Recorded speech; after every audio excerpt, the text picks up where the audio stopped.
कालू कौवा बूढ़ा हो चुका था, मगर अभी तक उसकी शादी नहीं हुई थी। जो कभी भी उसे देखने आती वही उसे रिजेक्ट करके चली जाती। एक दिन चाचा कबूतर कालू कौवे के पास आता है। कालू, अब तुम बूढ़े हो चुके हो, ऐसे तो तुमसे कोई भी कभी अब शादी करने वाली नहीं, मगर मेरे पास एक उपाय है जिससे तुम्हारी शादी हो सकती है। ये सुनकर तो कालू कौवा बहुत खुश हो जाता है। चाचा कबूतर, बताओ बताओ, जल्दी बताओ, क्या उपाय है? फिर कबूतर चाचा कालू कौवे के कान में अपना उपाय बताता है, जिसे सुनकर कालू कौवा खुश हो जाता है। मैं आज ही उस कवि से बात करके आता हूँ और फिर कल तुम्हारी शादी पक्की हुई। कबूतर, अगर मेरी शादी करवा दो तो मैं तुम्हें और तुम्हारी पत्नी को अपने ऑटो में बैठाकर झरने की सैर करवाऊंगा। फिर कबूतर वहाँ से चला जाता है। कबूतर सीधा जंगल की दूसरी तरफ पिंकी कौवी के घर जाता है। पिंकी कौवी अपने घर में अपनी बूढ़ी माँ के साथ रहती थी। चाचा कबूतर, मैं शादी तो कर लूंगी उस कौवे से, मगर वो बूढ़ा है। पिंकी, वो कौवा बूढ़ा होने के साथ साथ बहुत बीमार भी है। उसका क्या पता कल मरे या आज। बहुत अमीर है वो। उसके मरने के बाद उसकी सारी जायदाद तुम्हारी ही तो होगी।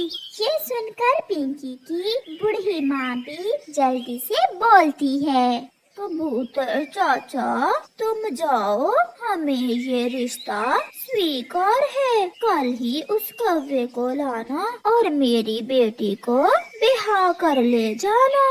मगर माँ, चुप हो जा बेटी। फिर कबूतर वहाँ से चला जाता है।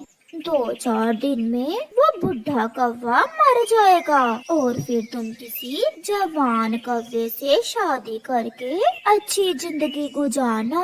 कबूतर ने बताया है उस बुढ़े का एक ऑटो है, आम के 2 पेड़ हैं, घर है, वो सब तुम्हारा ही तो होगा।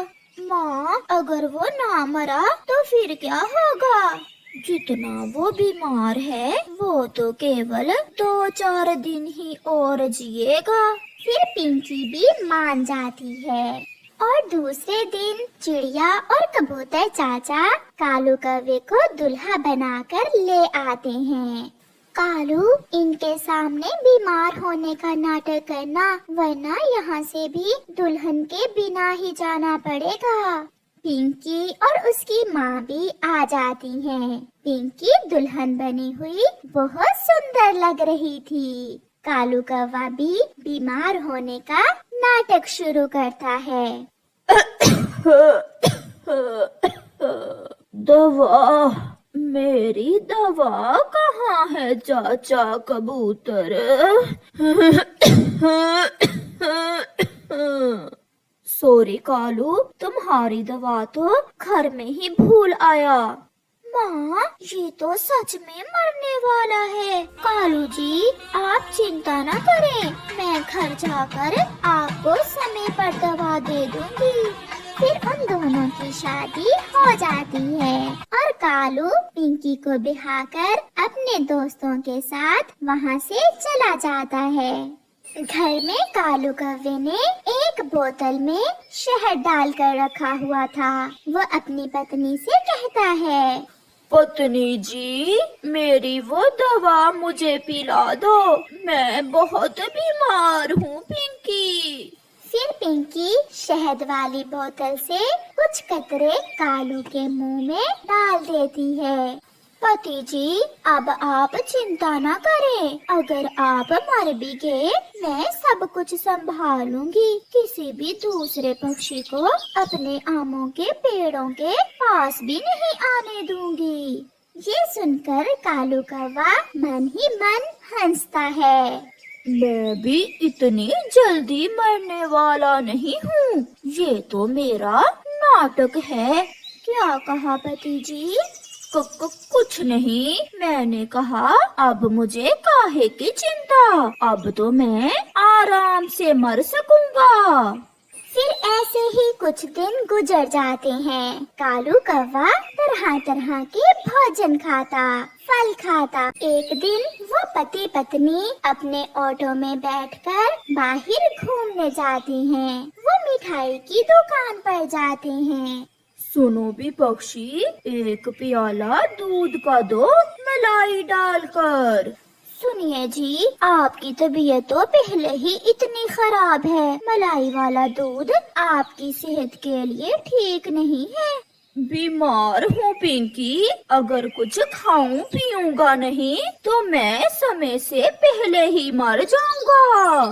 फिर कौवा जी भर के मिलाई वाला दूध पीता है और हंसते हुए पिंकी की तरफ देखकर कहता है, पत्नी जी, मेरा सब कुछ मेरे जीते जी भी तुम्हारा ही है। अब तुम हर समय मेरे मरने की ही चिंता ना किया करो।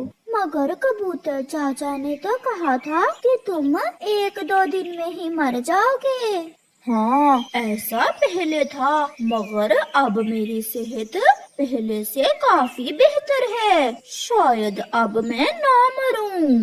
ये सुनकर पिंकी परेशान हो जाती है। पति जी, मेरा अपनी माँ से मिलने को बहुत मन कर रहा है। मुझे मेरी माँ के पास ले जाओ। मैं अभी अपनी पत्नी को सासू माँ से मिलवा लाता हूँ। फिर कालू पिंकी को अपने ऑटो में बिठाकर ऑटो सासू माँ के घर की तरफ सीधा करता है। घर जाकर पिंकी के तो तेवर ही बदल जाते हैं। अब तुम जाओ और मैं तुम्हारे साथ वापस नहीं जाऊंगी। पत्नी जी, क्या हुआ? मैंने कौन सा लड़ाई की है तुम्हारे साथ? बेटी, क्या हुआ? आप इतनी घबराई हुई क्यों हो? माँ, इसे कहो यहाँ से जाए, मैं आपको सारी बात बताती हूँ। मैं जा रहा हूँ, जब वापस आने को मन करे तो मुझे कॉल कर देना, मैं आकर तुम्हें ले जाऊंगा। फिर कालू कौवा वहाँ से चला जाता है। माँ, ये तो पेट भर भर के भोजन खाता है, जो मिलता है खा जाता है। मैं इस बुड्ढे के साथ नहीं रहने वाली और ना ये मरने वाला है। बेटी, बात तो तुम्हारी ठीक है, मगर आज तुम्हारा भाई और भाभी भी वापस घर आ रहे हैं। छोटा सा घर है, हम सब यहाँ कैसे रहेंगे? तो क्या मैं उस बुड्ढे के साथ जिंदगी गुजारूं? मैंने शादी इसी शर्त पर उससे की थी कि वो 2-4 दिन में मर जाएगा। अभी ये बात ही चल रही थी कि पिंकी का भाई और भाभी भी घर पहुंच जाते हैं। पिंकी, तुम यहाँ क्या कर रही हो? तुम्हारी तो शादी कर दी थी माँ जी ने। हम तो इसीलिए यहाँ आए थे कि तुम चली गई हो और अब हम यहाँ रहेंगे। ये घर मेरा भी है, अब मैं यहाँ ही रहूंगी। वो कौवा बुड्ढा है, मैं अब उसके साथ नहीं जाऊंगी। फिर कुछ दिन गुजर जाते हैं। पिंकी की भाभी पिंकी को बहुत तंग करती। उसकी कोशिश थी कि किसी न किसी तरह पिंकी उस घर से निकल जाए। एक दिन जब पिंकी का भाई और माँ घर में ना थे, तो पिंकी की भाभी पिंकी को घर से निकालकर दरवाजा बंद कर लेती है। बेशरम, चली जाओ यहाँ से। अब इस घर में तुम्हारे लिए कोई जगह नहीं है। अपने पति के पास जाओ।